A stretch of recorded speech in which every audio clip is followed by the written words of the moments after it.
Hello everyone नमस्कार मु तितानी आपण मैंने बारी जो कदली गछ लगे भंडा हो सारा कदली हो सारा जो गछ काटुंट से गछ काटी सारा भाव में आपण मैंने टिके मझी खोली देकरी आधे गोटे कपड़ा गुरैक रखी दिंतु राति सारा सका उठिकी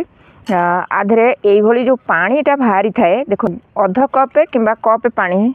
बाहर आपण मैंने सका पीबे खाली पेटे आपको पीदेवे। देखिए देहर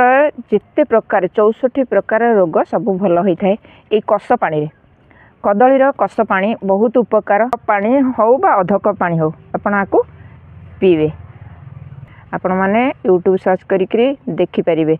एथिरे केते प्रकार रोग भल होता है।